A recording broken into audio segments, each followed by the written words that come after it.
How easy is it to get up in the morning when you know you're not doing all that it takes? It's not very easy at all. You can just lay there awake thinking, oh, what's a few more minutes in bed? It won't matter much anyway. Wrong. It does matter. It will matter. Now, how easy is it to get up in the morning when you're pouring it on, doing the best you can, anxious to get going, make progress toward your dreams? It's a whole different story. When you're resting to renew your reserves, it's much different than resting to avoid your day. When you're psyched up and excited for your life, when you're excited for what you plan to accomplish for the day, it's amazing you'll wake up before the alarm clock even tries to startle you awake. Your successes fuel your ambition. Your successes give you extra energy. Your successes pave the way for more successes. It's the snowball effect. With one success, you're excited to meet another, and another, and another. And pretty soon, the disciplines that were so difficult in the beginning, the disciplines that got you going, are now part of your philosophy.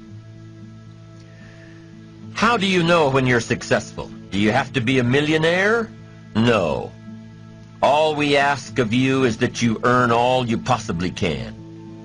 If you earn $10,000 a year and that's the best you can do, that's enough. God and everything else will see to it that you're okay. The key is to just do the best you can. If it's $10,000 a year, wonderful. If it's $100,000 a year, wonderful. If it's $1 million a year, wonderful. It doesn't matter $10,000 a year or $1 million a year. It doesn't matter as long as you've done the best you possibly can. Earn the most you possibly can. Be the most you possibly can. And here's why. The essence of life is growth. The essence of life is growth, to do the best you can. And here's what's interesting. Humans are the only life form that will do less than they possibly can. Humans are the only life form that will settle for less. Every other life form except human beings strive to its maximum capacity. How tall will a tree grow? Approximately. As tall as it possibly can. You never heard of a tree growing half as high as it could. No, trees don't grow half. Trees send their roots down as deep as possible, stretch their limbs up as high as possible, produce every leaf possible and every fruit possible. As a matter of fact, you never heard of a human physically growing half. We keep growing until we're done. Now that's a part of life we can't control. It's genetically coded. And that's probably why we keep growing till we're done. Because we can't control that part. It's the rest of our growing that we control. The growing of our minds, the expansion of our minds, that we can control.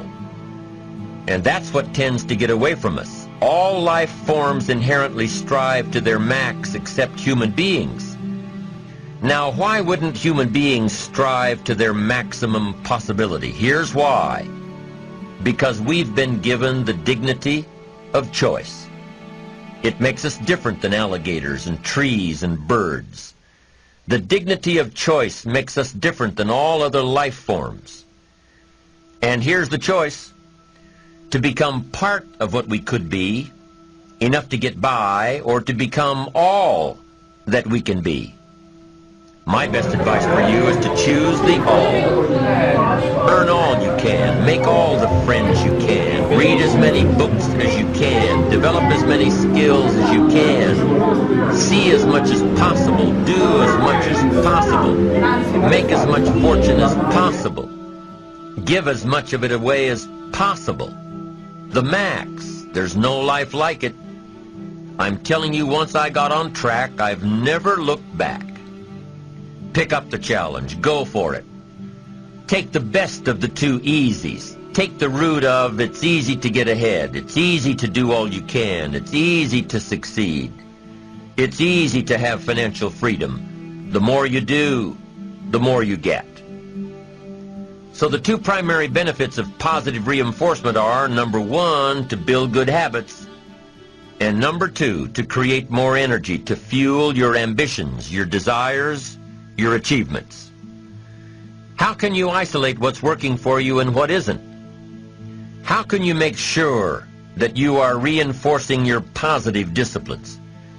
Well, if it isn't apparent, easy to see right away, if what you're doing is happening in such small increments that you're not sure if you're on track, then you need to be writing it down. You need to keep a journal anyway. But if you really aren't sure that what you're doing is making measurable progress, you need to keep a written record. You need to write down everything that may be relevant in your day. What you did, who you saw, what you felt, how it may or may not affect you now and in the future. The best way to track your activities of the day is to write them down. The best way to track your activities of the week is to write them down. The best way to analyze your progress through the year is to have written it down. Why? So you can look back on it. Because by keeping a written record of your life, you will be more accountable. By putting into writing the action steps that you have planned, you will easily see what works and what doesn't. Most people just try to get through the day, never writing anything down, never keeping track of their progress along the way, never really knowing if they are doing all they can to reach their goals, to drive their ambition. But gifted people learn to get from the day. They don't let a day end without picking up some valuable experience, some emotional content, some idea that may positively affect their future. To get the most from a day, to learn the most from a day, you need to be able to reflect on the day. And how can you reflect on a day unless you record it in history?